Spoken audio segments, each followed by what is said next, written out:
दोस्तों आप सही को राधे राधे। तो आज हम उन्हीं प्रश्नों को देखेंगे जो कि परीक्षा की दृष्टि से बहुत ही महत्वपूर्ण है। चाहे एसएससी, यूपी पुलिस या दिल्ली पुलिस का एग्जाम हो, यह प्रश्न आपको आगामी परीक्षा में देखने को मिल जाएंगे। तो स्टार्ट करते हैं। मुगल वंश का संस्थापक कौन था? बाबर था। कौन था? बाबर था। डाक प्रथा का प्रचलन किसने किया था? डाक प्रथा का प्रचलन शेरशाह ने किया था। अकबर का संरक्षक कौन था? अकबर का संरक्षक बैरम खां था। कौन था? बैरम खां था। अकबर का राज्याभिषेक कहाँ हुआ था? अकबर का राज्याभिषेक कालानौर में हुआ था। आगे बढ़ते हैं। चंद्रगुप्त प्रथम का उत्तराधिकारी कौन था? समुद्रगुप्त था। कौन था? समुद्रगुप्त था।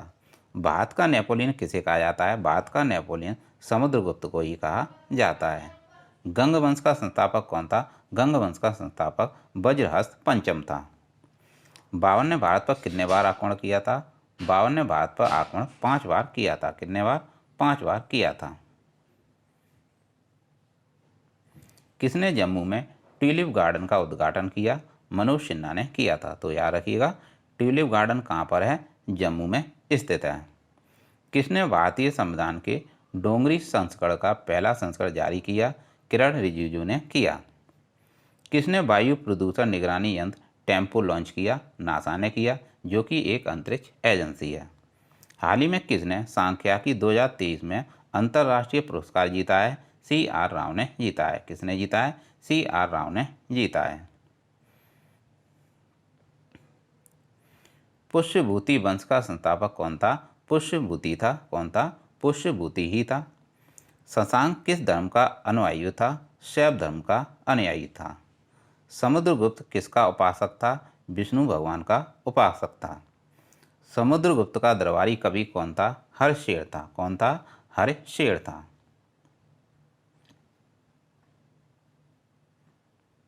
संसार का सबसे बड़ा मरुस्थल कौन सा है? संसार का सबसे बड़ा मरुस्थल सहारा मरुस्थल है। दक्षिण एशिया का सबसे बड़ा मरुस्थल कौन सा है? थार मरुस्थल है। और गोबी मरुस्थल किस देश में स्थित है? यह मंगोलिया में स्थित है। कहाँ पर स्थित है? मंगोलिया में स्थित है। आगे बढ़ते हैं। नूबियन मरुभूमि और अलगेजिरा रेगिस्तान कहाँ पर हैं? ये दोनों सूडान में हैं। तो याद रखिएगा, नूबियन मरुभूमि और अलगेजिरा रेगिस्तान ये दोनों सूडान में हैं। आगे बढ़ते हैं। अगला प्रश्न है, सोनूरान मरुस्थल किस देश में स्थित है? यह मैक्सिको में स्थित है। तो याद रखिएगा, सोनूरान मरुस्थल यह मैक्सिको में स्थित है। पैटागोनिया मरुभूमि किस देश में स्थित है? यह पेरू में स्थित है। दोस्तों मैंने उन्हीं प्रश्नों को शामिल किया है जो कि आपकी आगामी परीक्षा के लिए बहुत ही महत्वपूर्ण है। चाहे आपका एसएससी का हो, यूपी पुलिस का एग्जाम हो या अन्य एग्जाम हो, जो कि आपको आगामी एग्जाम में देखने को मिल जाएंगे यह प्रश्न। तकला मकान, आप इसे टकला मकान के नाम से भी याद रख सकते हो। तो तकला मकान मरुभूमि कहाँ पर है? यह चीन में स्थित है। और चीन की कैपिटल क्या है? बीजिंग है। कालाहारी मरुस्थल किस देश में स्थित है? यह बोत्सवाना में स्थित है। रव अल खाली यह कहाँ पर है? यह सऊदी अरब का एक मरुस्थल है। तो याद रखिएगा, रव अल खाली यह एक मरुस्थल है जो कि सऊदी अरब का है।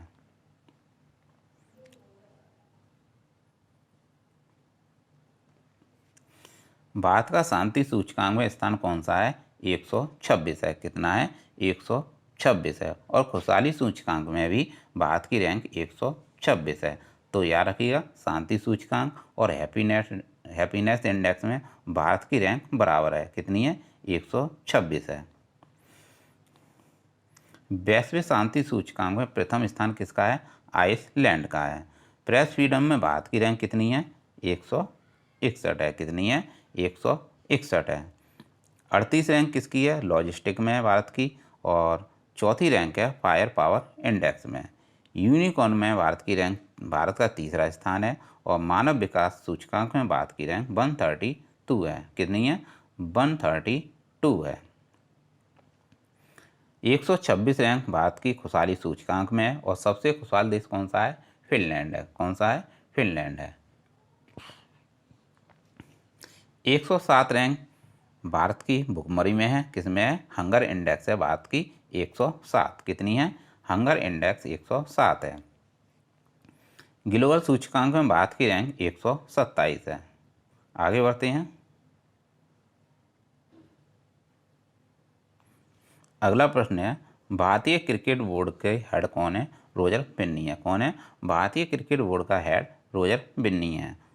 भारत का पहली साक्षर जिला कौन सा है? भारत का पहला साक्षर जिला केरल का कोल्लम है। तो याद रखिएगा, भारत का पहला साक्षर जिला पहला कौन सा है? केरल का कोल्लम है। वर्ल्ड बैंक के अध्यक्ष कौन है? अजय बंगा है। कौन है? अजय बंगा है।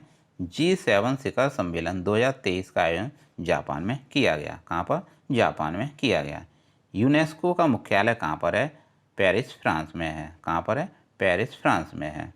विश्व धरोहर कितनी है? 40 है। कितनी है? 40 है। और 40वीं कौन सी है? धोलावीरा है। कौन सी है? धोलावीरा है। तो याद रखिएगा, 40वीं कौन सी है? धोलावीरा है। 4 जुलाई को अमेरिका का स्वतंत्रता दिवस मनाया जाता है। 15वां हॉकी विश्व कप 2023 जर्मनी में आयोजित किया गया और इसका आयोजन उड़ीसा में किया गया। तो याद रखिएगा,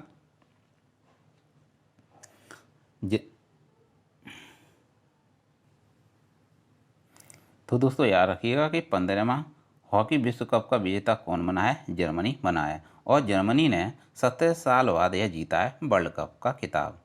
किसने जीता है? जर्मनी ने जीता है। और किसे हराकर जीता है? बेल्जियम को हराकर जीता है। और इसका जो आयोजन था वह किया गया था कलिंगा स्टेडियम में। कहाँ पर? कलिंगा स्टेडियम में किया गया था। G20 शिखर सम्मेलन 2023 की अध्यक्षता किसने की है? भारत ने की। प्रित्जर आर्किटेक्चर पुरस्कार 2023 हाल ही में डेविड चिपरफील्ड को दिया गया। किसे दिया गया है? डेविड चिपरफील्ड को दिया गया है। दोस्तों आपको बताना है कि ग्रैमी अवार्ड किस क्षेत्र में दिया जाता है? किस क्षेत्र में दिया जाता है? यह संगीत के क्षेत्र में दिया जाता है। यह किस क्षेत्र में दिया जाता है? संगीत के क्षेत्र में दिया जाता है। आगे बढ़ते हैं। कालाहारी रेगिस्तान कहाँ है? यह दक्षिण पश्चिमी अफ्रीका में है। कहाँ पर? दक्षिणी पश्चिमी अफ्रीका में। सहारा मरुस्थल कहाँ है? यह उत्तरी अफ्रीका में। यहाँ पर अफ्रीका कर लीजिएगा, अफ्रीका में है। आटाकामा मरुस्थल किस दक्षिणी अमेरिकी देश में है? यह चिली में स्थित है। मरुद्वीप किससे संबंधित है? यह रेगिस्तान से संबंधित है, मरुद्वीप। तो याद रखिएगा, जब भी आपसे पूछ लिया जाए मरुद्वीप क्या है, यह रेगिस्तान से संबंधित है। भारत में आने वाली विदेशी शक्तियों में सबसे पहले कौन आया था? पुर्तगाली आए थे। तो कौन आए थे सबसे पहले? पुर्तगाली आए थे विदेशी शक्तियों में। और इनका केंद्र कहाँ था? गोवा था। तंबाकू की खेती करना इन्होंने ही भारतीयों को सिखाया था। सुप्रीम कोर्ट एक अभिलेख न्यायालय है, यह आर्टिकल 129 में लिखा है। तो याद रखिएगा, सुप्रीम कोर्ट एक अभिलेख न्यायालय है, यह आर्टिकल 129 में लिखा है। आर्कोलॉजिकल सर्वे ऑफ इंडिया की स्थापना कनिंघम 1861 में की गई थी। कब की गई थी? कनिंघम 1861 में की गई थी। जंतु जगत का सबसे बड़ा संघ आर्थ्रोपोडा होता है।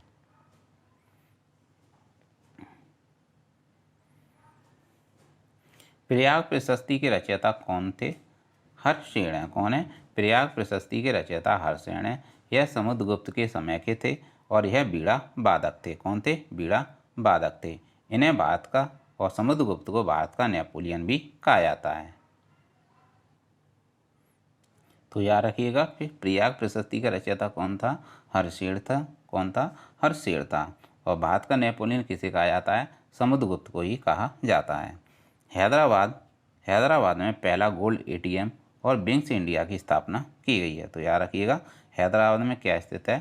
पहला गोल्ड एटीएम और बैंक्स इंडिया की स्थापना की गई है। हैदराबाद किसकी कैपिटल है? यह तेलंगाना की कैपिटल है। किसकी कैपिटल है? तेलंगाना की कैपिटल है, जो कि मूसी नदी के किनारे स्थित है। T city of the world Hyderabad और मुंबई को कहा जाता है। किसे कहा जाता है? हैदराबाद और मुंबई को कहा जाता है। आगे बढ़ते हैं। ओजोन मापने की जो इकाई होती है वह क्या होती है? डॉप्सन होती है। तो याद रखिएगा, ओजोन की जो मोटाई नापने की इकाई होती है वह डॉप्सन होती है। विश्व के शीत मरुस्थल को अन्य किस नाम से जाना जाता है? किस नाम से जाना जाता है? टुंड्रा के नाम से जाना जाता है। विश्व का सबसे बड़ा शीत मरुस्थल कौन सा है? गोबी मरुस्थल है। कौन सा है? गोबी मरुस्थल है। तो याद रखिएगा, विश्व का सबसे बड़ा शीत मरुस्थल कौन सा है? गोबी मरुस्थल है। विश्व में सबसे शुष्कतम मरुस्थल कौन सा है? आटाकामा मरुस्थल है। विश्व का मरुस्थल विहीन महाद्वीप कौन सा है? अफ्रीका महाद्वीप है। आगे बढ़ते हैं। लता दीनानाथ मंगेशकर अवार्ड किसे दिया गया? सबसे पहले प्रधानमंत्री नरेंद्र मोदी जी को दिया गया था और दूसरी बार यह आशा भोसले को दिया गया। तो याद रखिएगा, लता दीनानाथ मंगेशकर अवार्ड किन्हें किन्हें मिला है? प्रधानमंत्री मोदी जी को और आशा भोसले को मिला है। आगे बढ़ते हैं। विश्व स्वास्थ्य संगठन ने कृत्रिम मधुरक जो कैंसर कारक पदार्थ घोषित है वह क्या है? वह एस्पार्टम है। क्या है वह? एस्पार्टम है। तो याद रखिएगा, विश्व स्वास्थ्य संगठन ने कृत्रिम मधुरक जो कैंसर कारक पदार्थ है उसे किसे घोषित किया है? एस्पार्टम को घोषित किया है। विश्व स्वास्थ्य संगठन की स्थापना 7 अप्रैल 1948 को हुई थी। कब हुई थी? 7 अप्रैल 1948 को हुई थी और इसका हेडक्वार्टर जिनेवा में है और इसके हेड डॉक्टर टेड्रोस हैं। कैंसर के अध्ययन को ऑन्कोलॉजी कहते हैं। क्या कहते हैं? ऑन्कोलॉजी कहते हैं कैंसर के अध्ययन को। टेबल शुगर ग्लूकोज को कहते हैं। पानी से डर लगना हाइड्रोफोबिया कहलाता है। ऑपरेशन गंगा यूक्रेन में फंसे भारतीयों के लिए चलाया गया था। ऑपरेशन देवी शक्ति अफगान में फंसे हुए भारतीयों को निकालने के लिए चलाया गया था और ऑपरेशन कावेरी सूडान में फंसे हुए भारतीयों को निकालने के लिए चलाया गया। ऑपरेशन दोस्त तुर्की से संबंधित है, यानी तुर्की में फंसे हुए भारतीयों को निकालने के लिए चलाया गया था। तुर्की की सहायता के लिए चलाया गया था ऑपरेशन दोस्त। तो याद रखिएगा, ऑपरेशन दोस्त किस लिए चलाया गया था? तुर्की की सहायता के लिए चलाया गया। राष्ट्रीय पंचायती राज दिवस 24 अप्रैल को मनाया जाता है। कब मनाया जाता है? 24 अप्रैल को मनाया जाता है। और पंचायती राज किससे संबंधित है? पंचायती राज किससे संबंधित है? 11वीं अनुसूची से संबंधित है। किससे संबंधित है? 11वीं अनुसूची से संबंधित है। आगे बढ़ते हैं।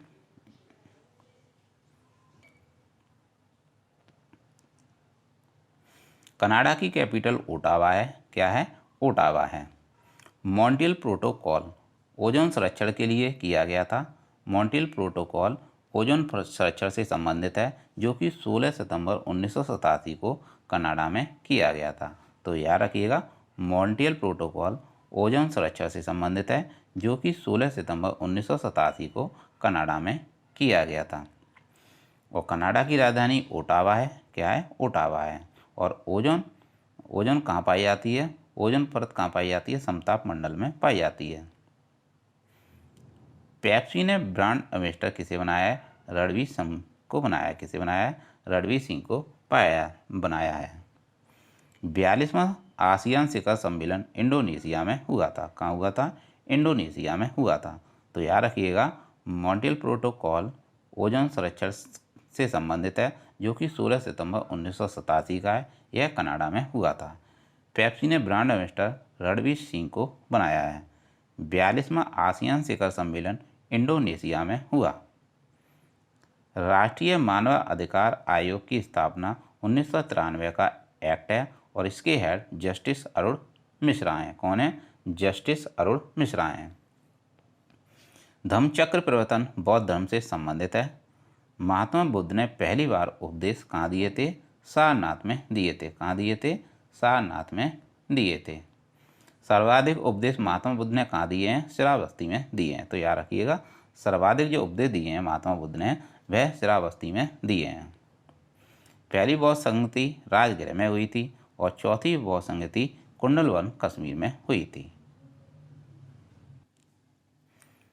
आगे बढ़ते हैं। ऑस्ट्रेलिया एवं पापुआ न्यू गिनी को कौन अलग करता है? टोरस की जनसंधि अलग करती है। पाक जनसंधि भारत और श्रीलंका को अलग करती है। बेरिंग जल मरुड़ मध्य अलग करता है आर्कटिक महासागर को प्रशांत महासागर से। मलक्का जनसंधि अंडमान सागर तथा दक्षिणी चीन सागर को मध्य है। तो याद रखिएगा, मलक्का जनसंधि किन किन के मध्य है? अंडमान सागर तथा दक्षिणी चीन सागर के मध्य है। आगे बढ़ते हैं। पॉड टैक्सी सेवा किसने शुरू की है? नोएडा ने शुरू की है। नई संसद भवन का उद्घाटन वीर सावरकर की जयंती पर हाल ही में किया गया है। कहाँ पर किया गया है? नई संसद भवन का उद्घाटन वीर सावरकर की जयंती पर इसका उद्घाटन किया गया है और टाटा कंपनी ने इसे बनाया है। लोकसभा की सीट इसमें 888 है। कितनी है? 888 है और यह मोर के आकार की लोकसभा है। राज्यसभा में 384 सीट है और इसका उद्घाटन किसने किया था? प्रधानमंत्री मोदी जी ने किया था। खाद्य एवं कृषि संगठन की स्थापना 16 अक्टूबर 1945 को हुई थी। कब हुई थी?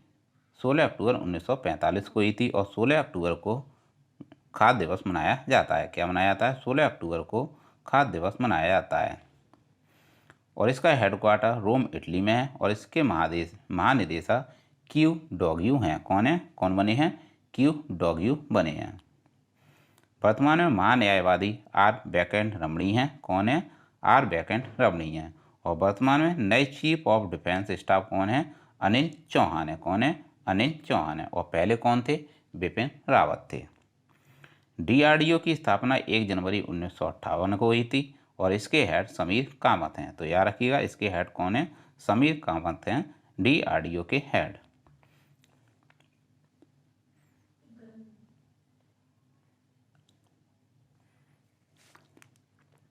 कौन सी जल संधि अंतर्राष्ट्रीय तिथि रेखा के समांतर स्थित है? बेरिंग। कौन सी है? बेरिंग। तो याद रखिएगा, कौन सी जल संधि अंतर्राष्ट्रीय तिथि रेखा के समांतर स्थित है? बेरिंग जल संधि। विश्व की सबसे चौड़ी जल संधि कौन सी है? डेविस जल संधि है। बेरिंग जल संधि किन दो भागों को अलग करती है? एशिया और उत्तरी अमेरिका को अलग करती है। तो याद रखिएगा, बेरिंग जल संधि एशिया और उत्तरी अमेरिका को अलग करती है। हार्मो जल संधि किन देशों को अलग करती है? ईरान और ओमान को अलग करती है। जिब्राल्टर जल संधि किन देशों को अलग करती है? स्पेन एवं मोरक्को को अलग करती है। इंग्लिश चैनल स्थित है किनके मध्य स्थित है? इंग्लैंड और फ्रांस के बीच स्थित है इंग्लिश चैनल। 10 डिग्री चैनल अलग करता है अंडमान को निकोबार द्वीप से अलग करता है। तो याद रखिएगा, 10 डिग्री चैनल किसको अलग करता है? अंडमान को निकोबार द्वीप से अलग करता है। ग्रेट चैनल किसको अलग करता है? ग्रेट निकोबार को सुमात्रा से अलग करता है। तो याद रखिएगा, ग्रेट चैनल ग्रेट निकोबार को सुमात्रा से अलग करता है। अगला प्रश्न है, ओजोन परत समताप मंडल में पाई जाती है। कहाँ पाई जाती है? समताप मंडल में पाई जाती है, जैसा कि मैंने आपको बताया था। ये परावैंगनिक किरण को रोकने का काम करती है। किसका काम करती है? यह परावैंगनिक किरण को रोकने का काम करती है। ओजोन छिद्र की खोज किसने की थी? फोरमैन ने की थी। याद रखिएगा, ओजोन छिद्र की खोज किसने की थी? फोरमैन ने की थी। मॉन्ट्रियल प्रोटोकॉल 16 सितंबर 1987 का, जो कि कनाडा में ओजोन परत के संरक्षण के लिए शुरू किया गया। किस विटामिन की कमी से बांझपन उत्पन्न होता है? विटामिन ई की कमी से बांझपन कम होता है। तो याद रखिएगा, किस विटामिन की कमी से बांझपन उत्पन्न होता है? विटामिन ई की कमी से बांझपन उत्पन्न होता है।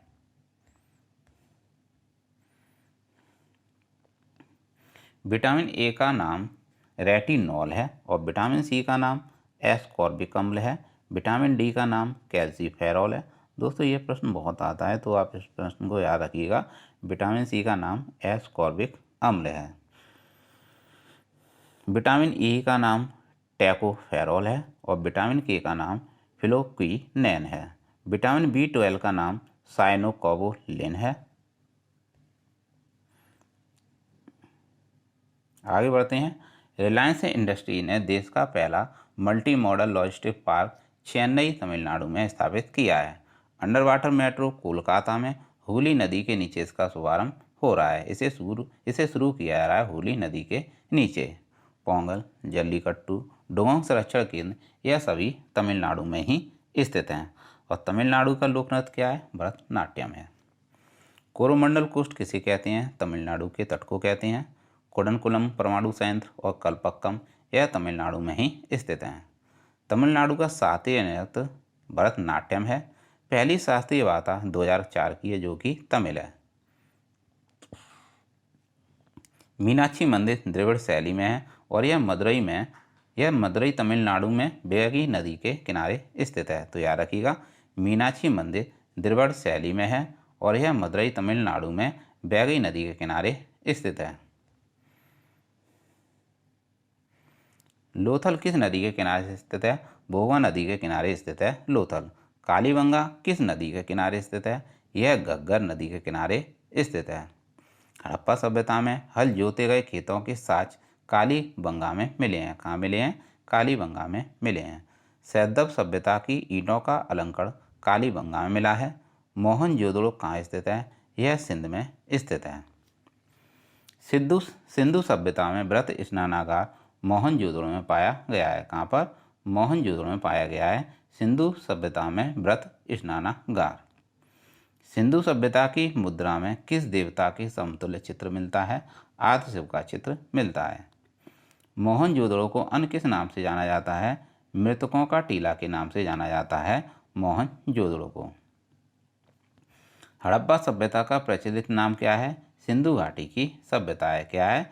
हड़प्पा सभ्यता का प्रचलित नाम सिंधु घाटी की सभ्यता है। आगे बढ़ते हैं।